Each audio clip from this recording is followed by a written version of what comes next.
sugar on me. In the name of love, pour some sugar on me. Pour some sugar on me. Pour some sugar on me.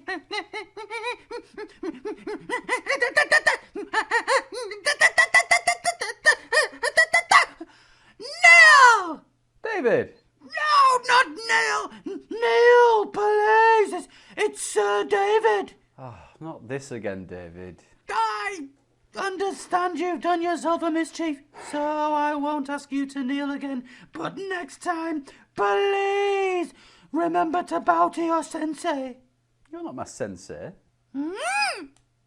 You're not my sensei. Neil, I am Sir David, black belt in karate, so you might think twice before arguing with me. I am your sensei. My sensei? Yes, I am your sensei, you stinging nettle. David. I won't hear of it. Now, tell me, little person, have you come bearing gifts? No, I haven't. Ah, typical. That's Neil all over, not sparing a thought for Sir David, who's working day and night to put bread on the table. David, I gave you work so that you could have a place to stay and food to eat. Why don't you just start paying me in cash and I'll make my own way in this world? 'Cause you'll blow it all on rubbish and then expect me to bail you out. I would do no such thing. David, you've got form. I have the form of a perfectly constructed specimen, perfectly balanced and lethal when I unleash my karate. David, you can't do karate. I absolutely can.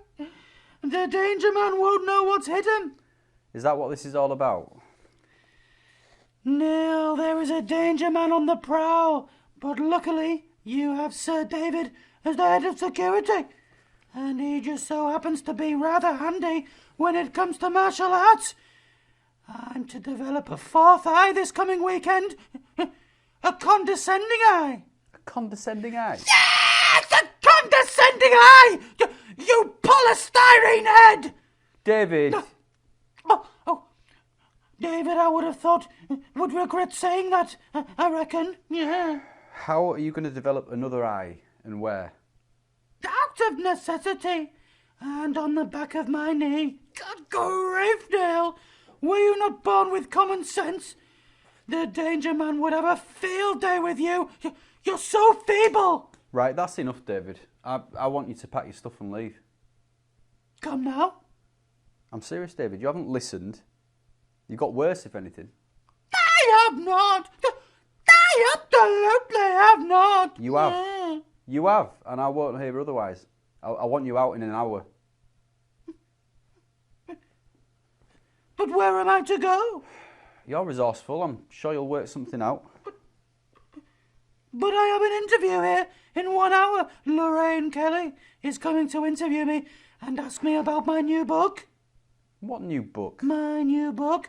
It's called Sir David, Now Bow to Your Sensei. Well, you'll have to meet her outside. I won't treat Lorraine in such a way. She was going to sit in your chair while you got her some Scottish salmon.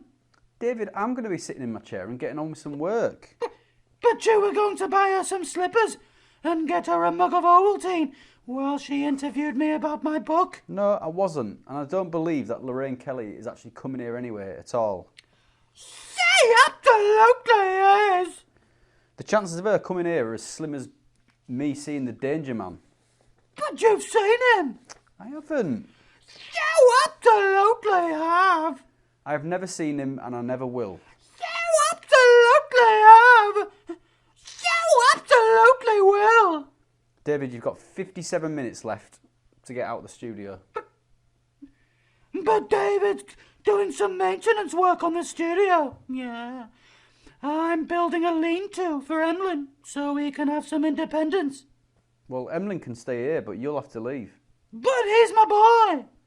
Well, I don't think you want him on the streets, do you?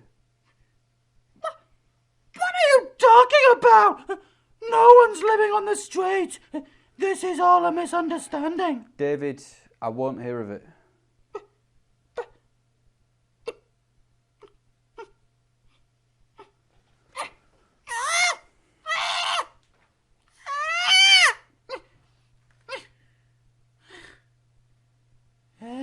boy. Neil's woken up on the wrong side of the bed this morning, and quite frankly, it's very ugly to see, and I'm sorry. I'm sorry that you had to see that. Take everything he says with a pinch of salt. David's going nowhere. David's got a black belt in karate, and David will protect you and keep you warm and well fed. Once Neil calms down, I'll get him to go and get us some supplies from the shop. I can hear you, David. Emlyn, my boy, it sounds like Neil has a magnifying ear engaged today. Best keep it down until he comes out of this foul mood. I might call the police about him. He was very threatening towards us.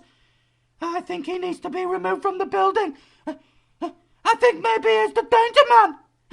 I've never seen that side of him before, and I'm a little bit afraid. But only 'cause he's so unpredictable. David, I can hear you. Pack your things. I've arranged for you to spend the night in a bedsit where you can think about how you've been acting. Right you are, my boy. Emlyn, we leave at nightfall. No, David, you're leaving in 50 minutes. I've got you a taxi.